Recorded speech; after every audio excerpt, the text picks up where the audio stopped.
Hello and welcome back to the channel, guys. It's been a while since we've done a movie and TV review, but here we are on a franchise that is very near and dear to my heart. So this is my breakdown of the Netflix TV series of Resident Evil. As you can see on the screen, came out on the 14th of July, so only been out a fair few days, and they fucked it. They fucked it royally, and I'm going to tell you exactly why it was fucked royally. To put it very bluntly, I'm very disappointed with it, guys. You done fucked up now! The first two episodes, just to start from the top on my thinking on this one, honestly, this is my opinion, and just to put a bit of a disclaimer out there, I'm a massive, massive fan of Resident Evil. I've grew up with the games. Resident Evil 2 to this day is one of my all-time favourite horror games. I'm a massive fan of the franchise. I've seen all the movies, and I was praying and hoping that this one was going to be somewhat special. If you've watched my trailer reaction to this, when they brought out the trailer for the series, I was very excited. I was optimistic. I was hoping for something completely separate to Welcome to Raccoon City, in the sense of it being its own entity, moves away from the franchise a little bit and creates something a little bit new. And we were promised that with this. We were promised that it was going to be something fresh, a new take on the franchise, and something for us to really get our teeth into and enjoy. However, that is not what we got. What we got was essentially a teen drama with the Resident Evil logo slapped all over it. And what worries me about this, going off topic a little bit, is this where we're heading for revamped TV series such as The Lord of the Rings, Rings of Power? Now, I've liked what I've seen so far on that, but this makes me worried because I like the look of the trailer for this, and this felt flatter than a witch's tit. Hold on, bro. Let me play that back. What the fuck? So, my thoughts and feelings, getting back to the topic at hand. I'm still trying to digest everything, guys. I've just finished the final episode. And what the fuck, basically, what is going on. To summarize why I don't think this is a good TV series, number one, it's really got nothing to do with Resident Evil in the logical sense and in the sense of the lore. Wesker's in this. He's a black dude, which is not canon. I'm all for it being a black dude. I'm not racist in any way, shape, or form. If they want to do a different spin on it, absolutely welcoming that. And to be honest, he was the best part of this series. He came in, he was sort of cunning, he had a sternness to him, he was very intelligent, and the way he portrayed the character was really, really good. There was a certain scene I'll talk about in a second, which I really, really enjoyed in the first episode, and I thought, wow, this guy is going to take this series places. And to be honest, he's the only reason why I continue to watch it. He was an excellent actor. The way that he portrayed Wesker, as I said, was absolutely phenomenal. It was canon to the games, but also he brought his own little spin on sort of how he delivers the character, how he delivers the lines, how he portrays Wesker as what we know Wesker to be like, with the whole betrayal and all that kind of stuff. So, and sort of fueling his own means. So that was the only plus to this series. That character for Wesker, Albert Wesker, was absolutely amazing. Hats off to the actor. Brilliant, brilliant, brilliant. Everything else was subpar. It wasn't good enough. The storytelling was shit. As I said, it absolutely felt like a teen drama. It really did feel like I was watching something like Back to High School or some sort of weird teen drama.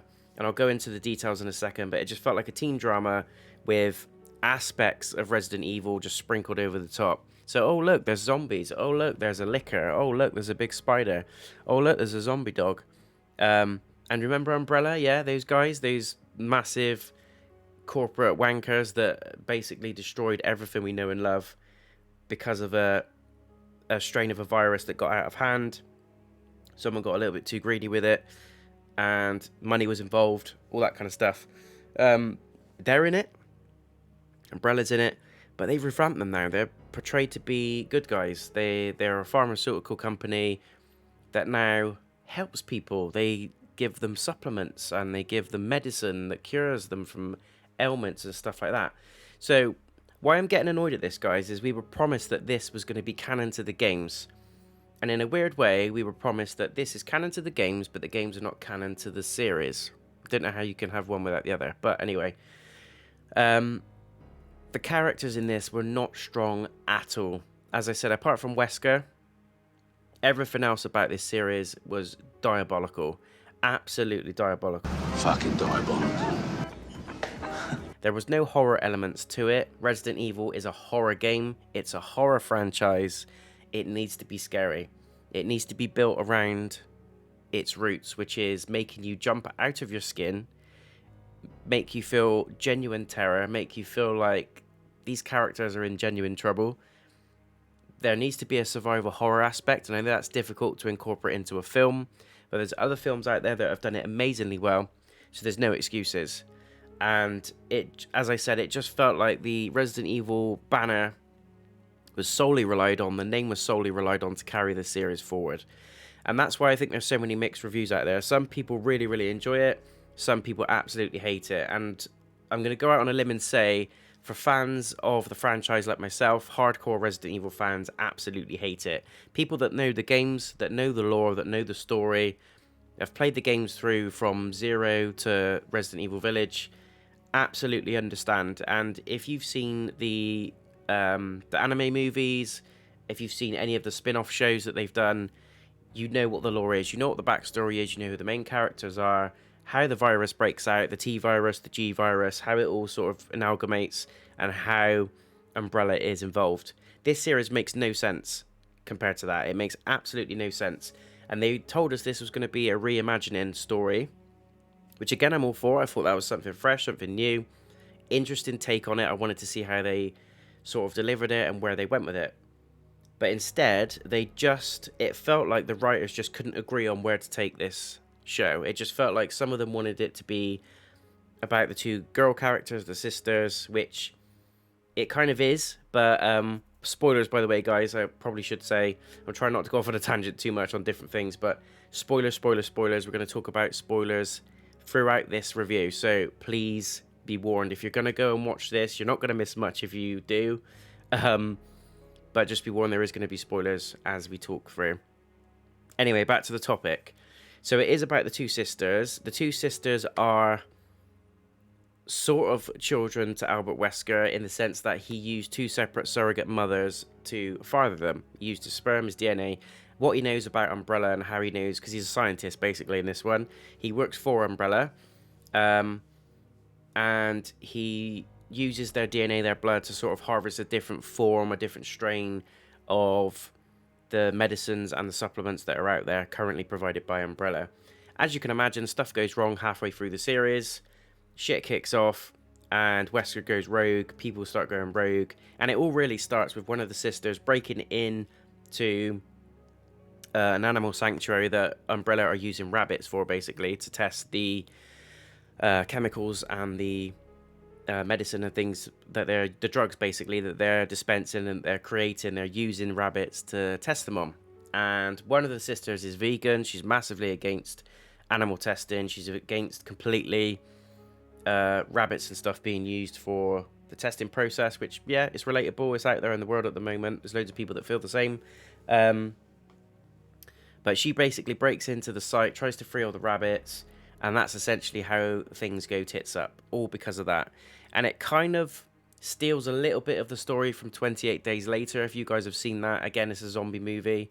But I feel 28 Days Later done it a hell of a lot better. The delivery was a lot better. The characters were believable.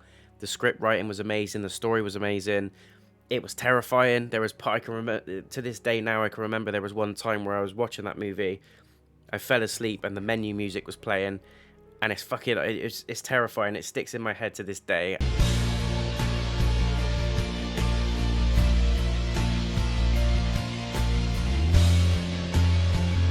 And I could just remember I was dreaming while that menu music was playing. And in my dream, I could still hear the music. And I was running for something in my dream. And I woke up and the DVD menu music was playing, and it scared the shit out of me. But it's things like that. That's the kind of stuff that this series should have done. It should have implemented something that was memorable, that was original, creative, but also lends itself to the original franchise. Gave little nods, gave little Easter eggs, paid homage to it. But this is a survival horror franchise.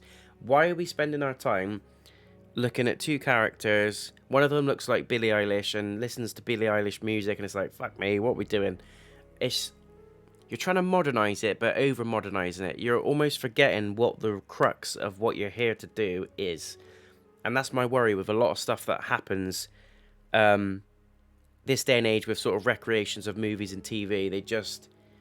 There's too many writers that can't seem to agree on a process or a path for the series, and then it just branches out and becomes just a colossal trash can fire, basically. It just seems like that there's too many writers involved in the process. They can't agree on a specific line or a specific equilibrium for the series or the movie, and it ends up being a complete octopus of shit. It just branches off too much. There's too much going on. Is it a horror series? Is it a teen drama? Is it a thriller? What the hell's that? Who's that character? Why are we jumping through time? That doesn't make sense. There's just loads of that happens in this series, and I feel that's where it's fallen quite a bit. I think on the whole, most of the actors did their best to carry this through. I don't believe the substance of the two main characters at all. So the two twin sisters, I know the main character is Jade. I don't believe their characters at all. I didn't give a shit about what they were doing. I didn't give a shit about what they were talking about. I tried, and I tried even more. I cried, and I can't recall what for. I pressed, I pushed, I yelled and begged in hopes of some success. But the inevitable fact is that it never will impress. I've no more fucks to give, my fucks have run dry. I've tried to go fuck shopping, but there's no fucks left to buy. They didn't really have an agenda. Everyone sort of lives in the same area as Umbrella as well. All the employees live in the same town conveniently in the middle of sort of South Africa. It makes absolutely no sense. But as I said, it goes back to one of the sisters breaking in. She doesn't like what the dad does. She's being a bit of a badass. She's a rebel. She tells him to fuck off. You don't care about me and my sister, all that sort of thing. And she's the one that breaks in and releases the rabbits, not the hounds. But that's essentially how it starts. That is essentially how the T-virus gets out in this version of the story. And it just goes, but it starts off quite well. I'll just touch on my favorite episode, and it's the first one. The reason why it's my favorite is because everything up to the end of the first episode makes sense.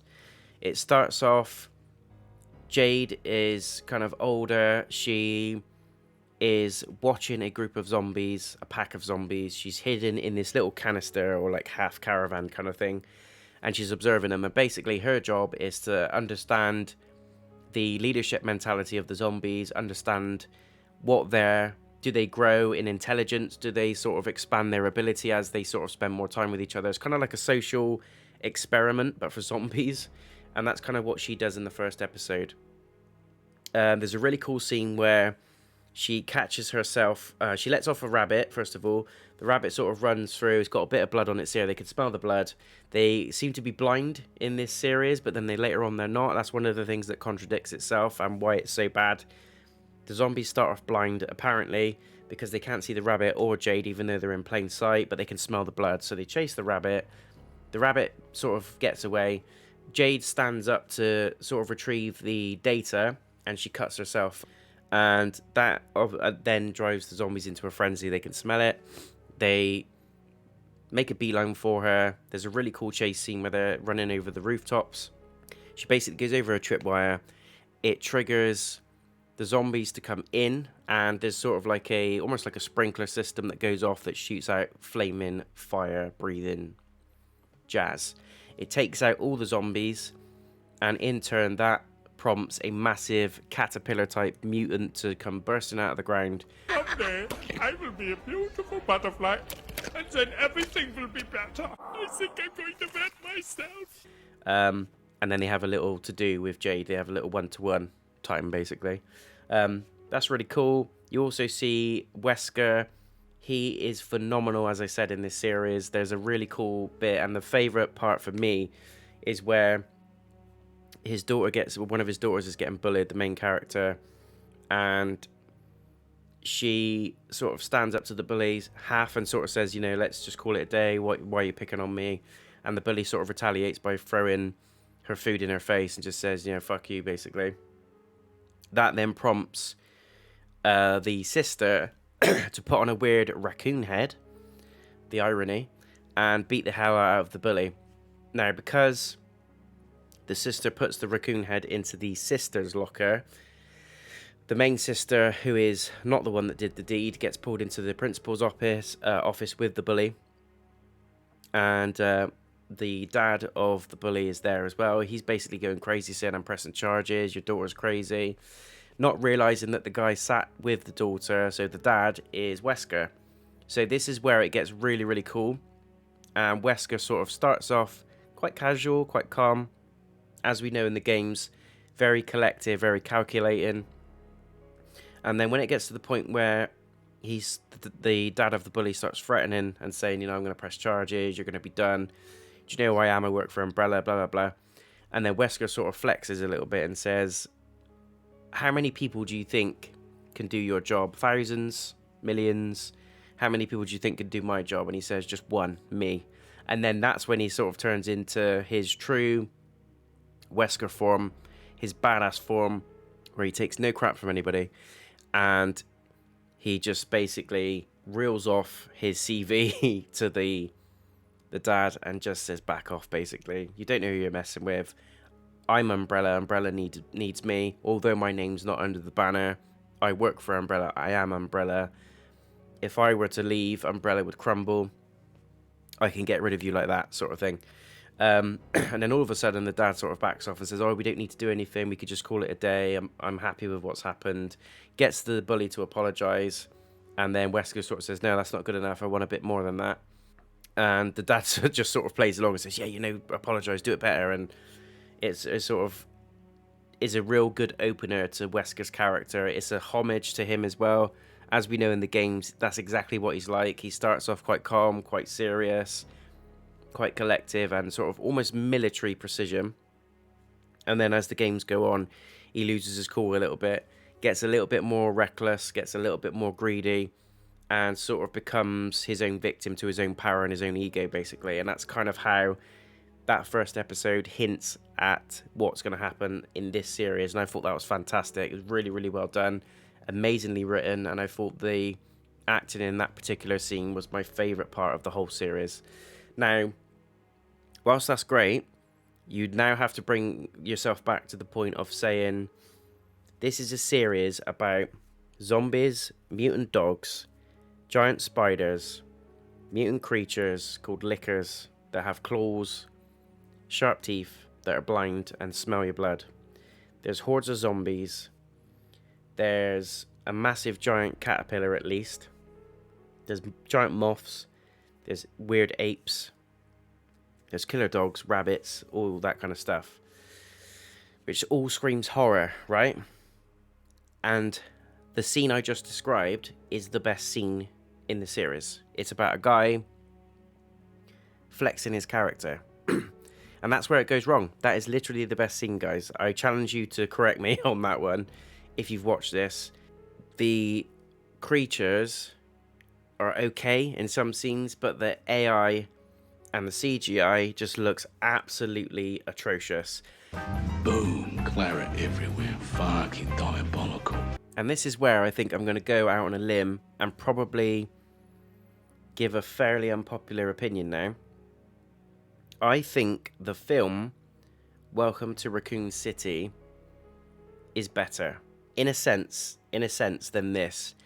And the reason I say that is because the film had next to no budget. It had a very, very low budget, but at least the writers were on the same page. The writers were going for the same scenario, the same plot line, and they threw everything in there. There was household names that we know and love. There was the passion behind the plot. There was passion behind the story.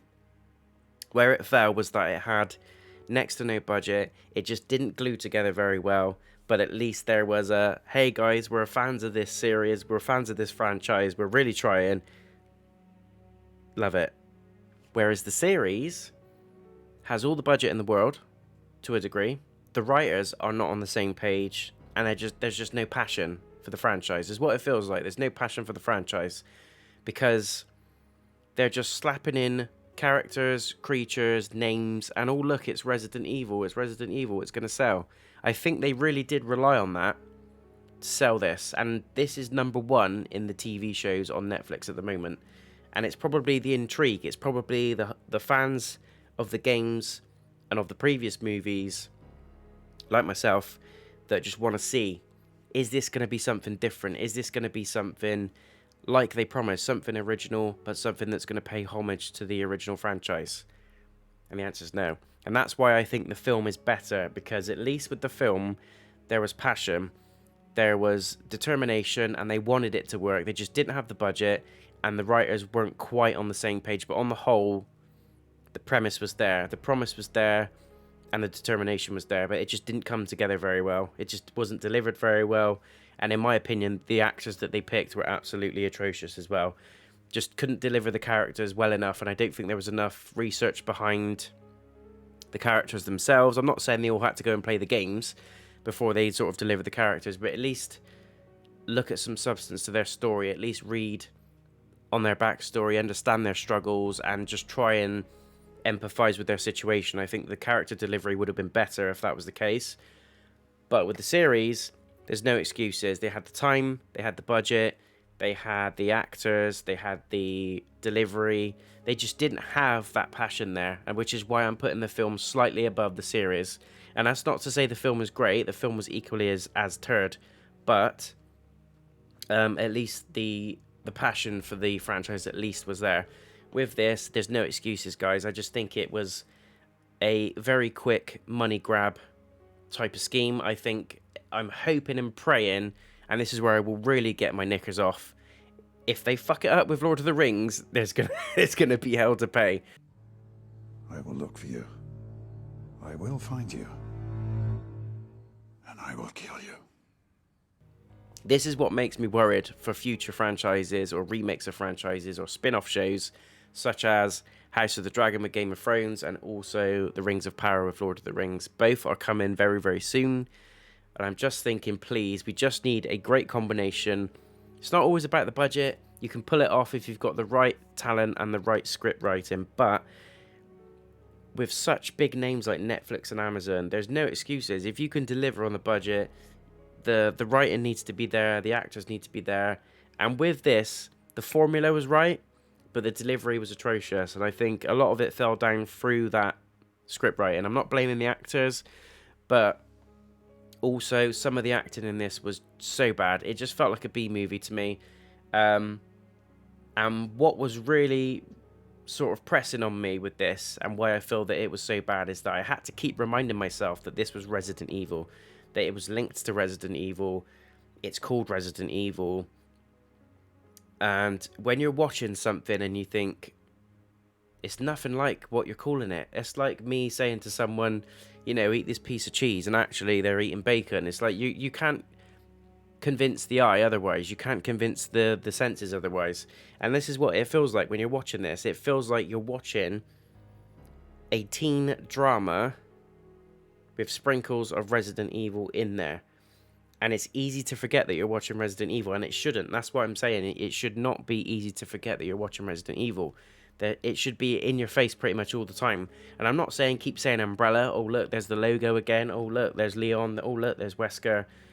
It needs to be more than that. It needs to be embedded perfectly. And that's when the writing, the acting, the story itself, excitement, horror, survival, all those things need to come together perfectly for this to work. And it's a hard thing to pull off. I'm no expert. I'm not a director. I'm not a writer.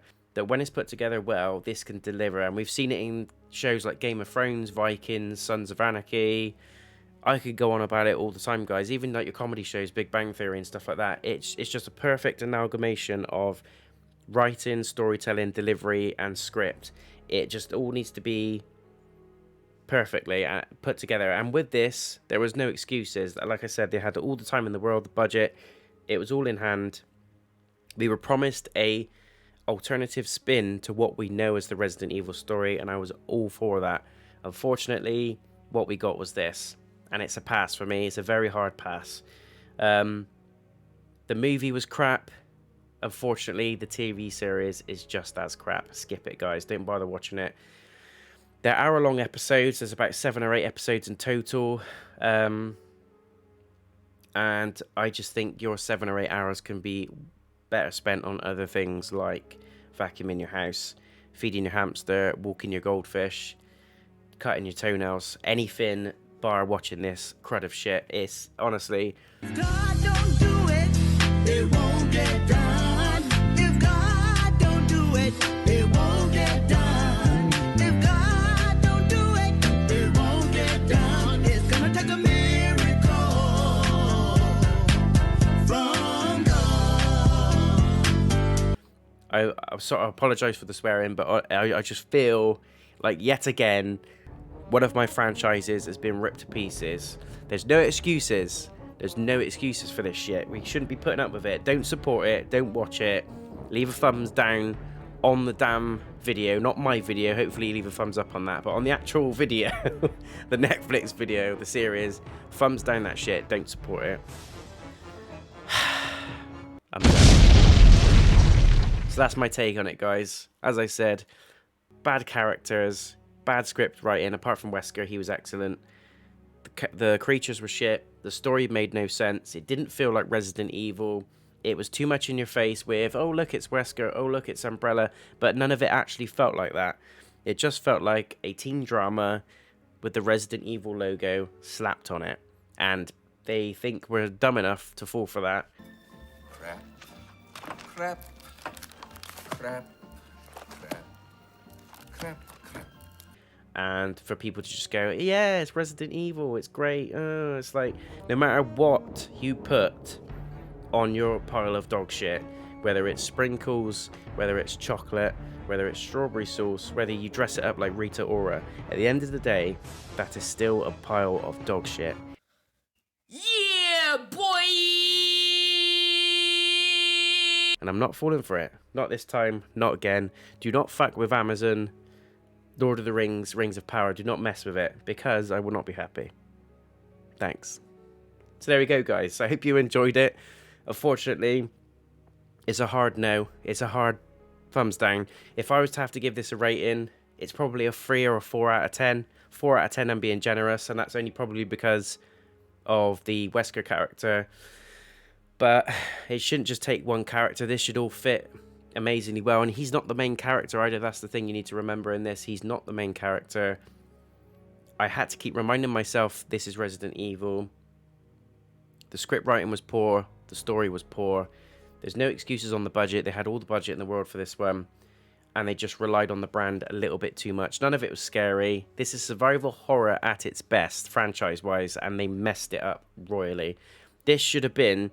Parts of this felt like 28 Days Later, and I felt that they were going that way with the break-in, how it all starts, the way that the zombies are, the way that things move in certain scenes, and the way that some of the characters are portrayed. I thought it was going that way. However, they didn't do that. They dabbled a little bit, and then it just went off in some sort of weird teen high school drama. Oh, I'm being bullied, and I've got a hard life. All that shit started coming in. And it just made no sense to me. It just didn't feel like Resident Evil at all. It's a hard pass, guys, unfortunately. So it's a 4 out of 10 from me, and that's me being generous, and that's me being a little bit more optimistic towards Wesker's character. And appreciating the fact that the first episode was good, in my opinion. It was quite a solid start. But other than that, it just gets worse and worse and worse as it falls on. By the time I got to episode 3 or 4, I wanted to stop watching this, and the only reason I carried on watching it is because I know I promised you guys a review and an honest opinion breakdown of the series. So here it is. I did it for you. I struggled for you, but honestly, don't waste your time, guys. Go and watch something else. If you want to really, really dive into it and you really want to see what everyone's screaming about, put this on in the background and just eat your dinner, play a game, read a book, just have this on in the background. Don't completely focus your time and attention away from the other things that are going on, the other amazing TV shows, games, movies that are out there at the moment, and watch this pile of wank. Just don't do it. It's not worth it. So that's my opinion. Happy fan. I was hoping for the world, and I got a pile of dung. I got the Dung Eater from Elden Rings. I am the Dung Eater, a scourge upon the living. I must eat more, defile more. So, never mind. But let me know your thoughts in the comments. Have you seen it? Do you disagree with me or do you agree? Let me know. If you did enjoy the review, guys, please do leave a thumbs up. And if you are new to the channel, feel free to come and subscribe as well. We do this kind of content all the time. Feel free to head over to the channel now, check out a playlist, and there's loads of stuff on there that you'll find interesting. Hopefully there's something that will cater to you. We've got some podcast episodes, TV shows, movie reviews, unboxing videos, and full game walkthroughs as well. So hopefully you'll find something that will tie you over until the next video. And if you don't want to miss any future content, any of the future videos that I post, any live streams that go live, feel free to smash the bell icon on the channel homepage and you'll be notified as and when that happens. Hard pass. You fucked it up, unfortunately. Until next time, guys, take care of yourselves. Thank you for watching the video, and I'll see you again very soon. Peace.